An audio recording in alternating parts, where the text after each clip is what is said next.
በዛሬው ዕለት ሶስት ጥብቅ ሰበር ዜናዎች ተሰምተዋል። ባለሀብቷ ከባድ ሚስጥሮችን ይዛ ተከስታለች። በአማራ ክልል ደግሞ የአማራ ክልል ምክትል ርዕሰ መስተዳድሩ በፋኖ ኃይሎች በተፈጸመባቸው ጥቃት መቁሰላቸው ተሰምቷል። ከወዲያ መካከለኛው ምስራቅ ደግሞ ኢራን የአሜሪካን ድሮኖች ደብድባ መታጥላለች።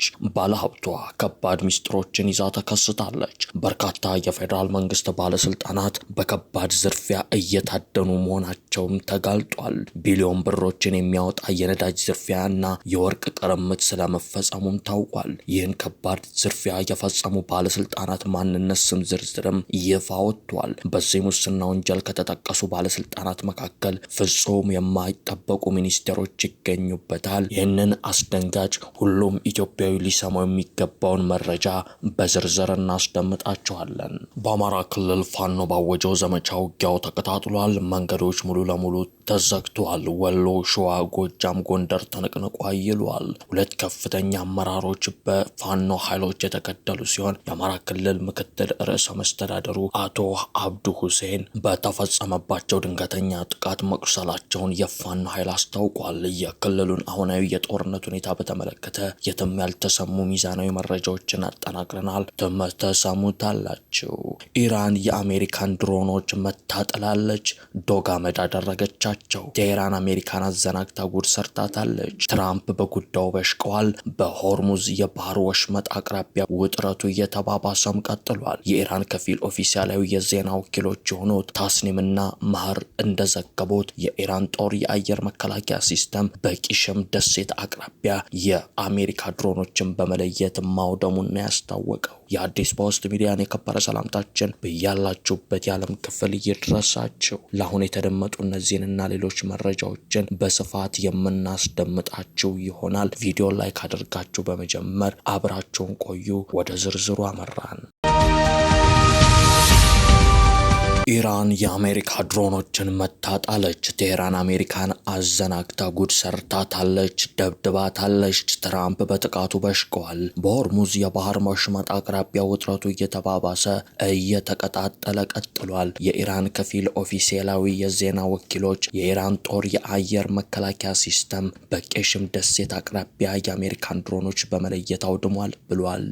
ይህች በሆርሙዝ የባህር ወሽመጥ የምትገኘው ደሴት የኢራን የባህር ኃይል ዋና መናኸሪያ በመሆኗ ክስተቱ የኢራንን ወታደራዊ ንቃት ይበልጥ ጎልቶ እንዲወጣ አድርጎታል። በሌላ በኩል የአሜሪካ ምክትል ፕሬዝዳንት ጄዲ ቫንስ ዋሽንግተንና ቴህራን የተኩስ አቁም ስምምነትን ለማራዘምና የሆርሙዝ የባህር ወሽመጥን እንደገና ለመክፈት በሚደረገው ድርድር ብዙ መሻሻሎች አሉ ብለዋል። ሆኖም ቫንስ አክለው እንደገለጹት በኢራን የዩራኒየም ማበልጸጊያ ክምችት ዙሪያ አሁንም ትልቅ አለመግባባቶች መኖራቸውን ጠቁመዋል። ይህ በእንዲህ እንዳለ የኢራን የውጭ ጉዳይ ሚኒስቴር ቃል አቀባይ ኢስማኤል ባጋኢ ለትራምፕ በትሩዝ ሶሻል መድረክ ላይ ለሰጡት መግለጫ ምላሽን ሰጥተዋል።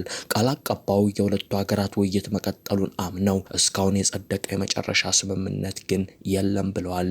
በተለይም ትራምፕ ኢራን የኒውክሌር ጦር መሳሪያ እንዳይኖራት የግድ መስማማት አለባት ማለታቸውን ባጋኢ በብስጭት ነው የመለሱላቸው። ከምዕራባውያን ወገኖች መካከል አንዳቸውም ቢሆኑ ስለ ኢራን እስላማዊ ሪፐብሊክ ሲናገሩ የግድ የሚለውን ቋንቋ ሊጠቀሙ አይችሉም። እኛ ውሳኔ የምንወስነው በህዝባችን ጥቅምና መብት መሰረት ነው በማለት አቋማቸውን ግልጽ አድርገዋል። ስለ ሆርሙዝ የባህር ወሽመጥ እገዳ መነሳት የተናገሩት ባጋኢ የአሜሪካ የባህር ኃይል እገዳ ከጅምሩ ህገወጥ መሆኑን ጠቅሰው አሜሪካ የገባቸውን ቃል በተግባር የምታውል መሆኗን ወይንም ይህ ፕሮፓጋንዳ ብቻ መሆኑን እናያለን ብለዋል። በተጨማሪም በባህር ወሽመጡ በኢራንና በኦማን የግዛት ውሃ ውስጥ የሚገኝ በመሆኑ ሁለቱ ሀገራት የራሳቸውን ብሔራዊ ጥቅምና የዓለም አቀፍ ንግድን በሚጠብቅ መልኩ ስራውን መምራት እንዳለባቸው በአጽንኦት ተናግረዋል። መካከለኛው ምስራቅ ላይ ውጥረቱ ከመቼውም ጊዜ በላይ እያየለ ሲሆን ኢራን በዛሬው ዕለት የአሜሪካ ድሮኖችን መታመጣሏን ተከትሎ ደግሞ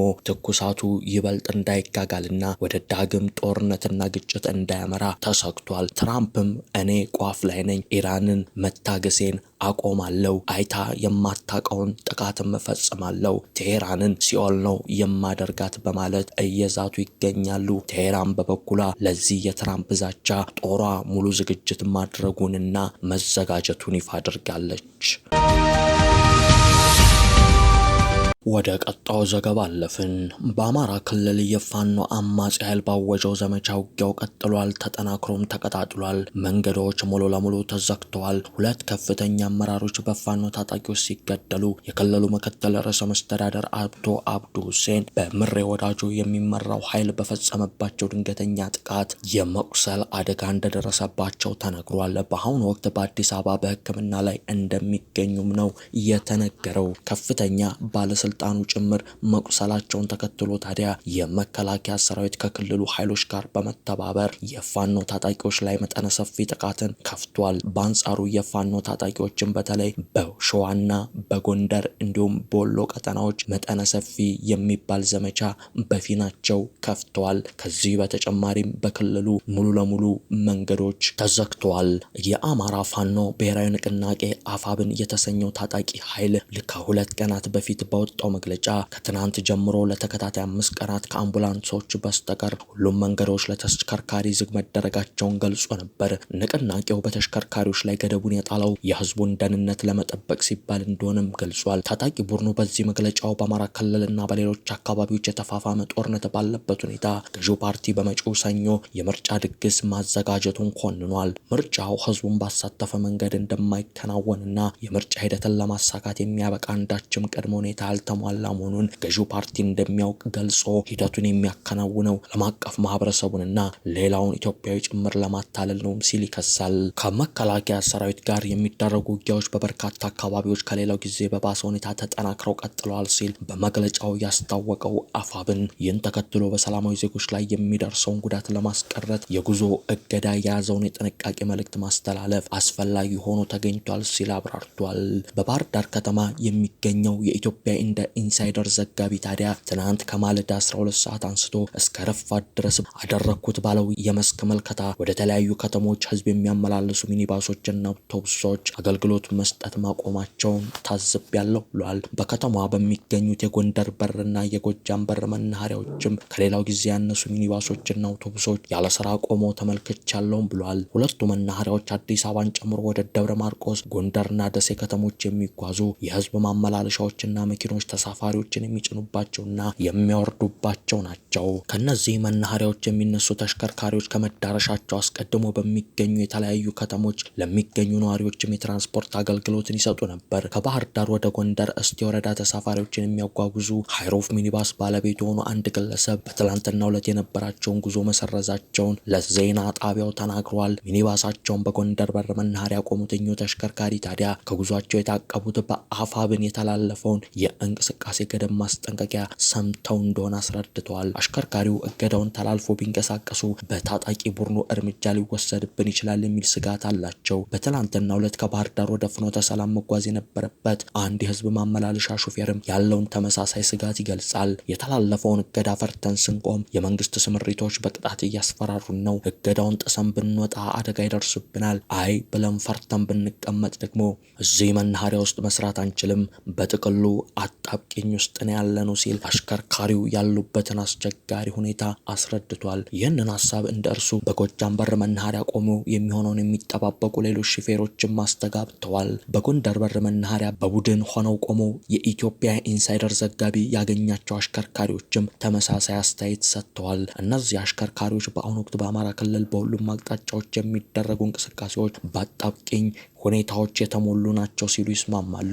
ለአጣብቂኙ አንዱ ማሳያ በዛሬው ዕለት ስራቸውን ባቆሙ አሽከርካሪዎች ላይ የጎንደር በር መናኸሪያ የስምሪት ሰራተኞች ሲያስተላልፉት የነበረው ትዕዛዝ ነው። ሰራተኞቹ መዳረሻቸውን አዘዞ፣ ጭንባ፣ እስቴ፣ ሐሙሲት፣ አዲስ ዘመንና ሰቆጣ ያደረጉ ተሽከርካሪዎችን ታርጋ በድምፅ ማጉያ በመጥራት ማስጠንቀቂያ ሲሰጡ ታይተዋል። ይኸው ማሳሰቢያ ተሽከርካሪዎቹ ወደ ስራ ገብተው መስመራቸውን የማይሸፍኑ ከሆነ በቀጣይ የነዳጅ ወረፋ ተጠብቆላቸው እንደማይስተናገዱና ለሚወሰድባቸው የትኛውም ተጨማሪ እርምጃ ኃላፊነታቸውን ራሳቸውን እንደሚወስዱ የሚያስጠነቅቅ ነው። ተመሳሳይ ማስጠንቀቂያ በጎጃም በር መናኸሪያ ባሉ የስምሪት ሰራተኞችም ሲስተላለፍ አርፍዷል። የህዝብ ማመላለሻ አውቶቡሶችና ሚኒባሶች ማስጠንቀቂያ ጭምር ተሰጥቷቸው ወደ ስራ ባለመመለሳቸው በተጓዦች ላይ ጫና አሳድሯል። በባህር ዳር መናኸሪያዎች ውስጥ ለቆሙ ተሽከርካሪዎች ስምሪት እስኪሰጥ ድረስ በትኬት መቁረጫ መስኮቶች ትኬት ለመቁረጥ የተሰለፉ በርካታ ተጓዦችም እየተጉላሉ እንደሆነ ነው እየተዘገበው።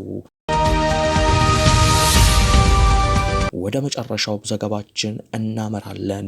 ባለሀብቷ ከባድ ሚስጥሮችን ይዛ ተከስታለች፣ ዘርግፈዋለች፣ አጋልጣለሁም እያለች ነው። በርካታ የፌዴራል መንግስት ባለስልጣናት በከባድ ዝርፊያ እየታደኑ መሆናቸውም ተጋልጧል። በቢሊዮን ብሮች የሚያወጣ የነዳጅ ዝርፊያ መፈጸሙንም ተናግራለች። ባለሀብቷ ይህን ከባድ ዝርፊያ የፈጸሙ ባለስልጣናትን ማንነት ስም ዝርዝርም ይፋ አደርጋለሁ ብላለች። በዚህ ሙስና ወንጀል ከተጠቀሱ ባለስልጣናት መካከል ፍጹም የማትጠብቋቸው ሚኒስቴሮች አሉበት በማለት ነው የተናገረችው። ይህን ያለችው ታዋቂዋ ባለሀብት በረከት ገበሬዋ ነች። ኢትዮጵያ ውስጥ ከ85 በመቶ በላይ የሚሆነው እስረኛ ያለ ጥፋቱን የታሰረውም ብላለች። በረከት ገበሬዋ በእስር ላይ በነበረችበት ወቅት የደረሰባትን የሰብአዊ መብት ጥሰትና የፍትህ መጓደል በተመለከተ ጠንከር ያሉ መረጃዎችን በፌስቡክ አካውንቷ ይፋ አድርጋለች። በእስር ላይ ያለች በቂ ሕክምና እንዳታገኝ መከልከሏንና የሕክምና ባለሙያዎቹ ለማከም ቢፈልጉ እንኳን በሆስፒታል ውስጥ ምንም አይነት መድኃኒት እንዳልነበር ገልጻለች። ጉዳዩን ወደ ፍርድ ቤት ይዛ መቅረቧን የምትናገረው በረከት ገበሬዋ እስከ ሰበር ሰሚ ችሎት ድረስ ባደረገችው የ14 ቀን ጊዜ የፍርድ ቤት ክርክር ከሳሾች ምንም አይነት ማስረጃ ማቅረብ እንዳልቻሉና ፍርድ ቤቱም 7 ጊዜ አስገዳጅ የፍቺ ትዕዛዝ ቢሰጥም ሊፈቷት እንዳልፈቀዱን ያጋለጠችው የቴዲ አፍሮ ማናጀር በሰላም ከተኛችበት አልጋ ተይዛ ከእጇ ምንም ነገር ሳይገኝ ህገወጥ የጦር መሳሪያ ዝውውርና አደንዛዥ እጽ ተብላ ተከሰሰች የምትለው በረከት ፍርድ ቤቱ ማስረጃ ስለሌላችሁ ልቀቋት ቢልም ፖሊስ ግን አንለቅም ምን ታመጣላችሁ በሚል የህግ የበላይነትን ጥሷል ስትል ገልጻለች። በአሁኑ ወቅት ጉዳዩ በአየርላንድ የሰብአዊ መብት ተሟጋቾችና በምክትል ጠቅላይ ሚኒስቴር ቢሮ እየታየ መሆኑን ጠቁማ ጉዳዩ ወደ ዓለም አቀፍ ፍርድ ቤት ሊያመራ እንደሚችልና በእጁ ያሉትን ጠንካራ ማስረጃዎች ለዓለም አቀፍ ጋዜጠኞች አሳልፋ እንደምትሰጥም ማሳውቃለች። በመጨረሻም መርከብ ሙሉ ነዳጅ ለኬንያ ነጋዴዎች የሸጣችሁ ሚኒስቴሮች ለመዋረድ ተዘጋጁ፣ በእኔ ላይ ጥይታችሁን ጨርሳችኋል ስትል ጠንከር ያለ ማስጠንቀቂያን አስተላልፋለች።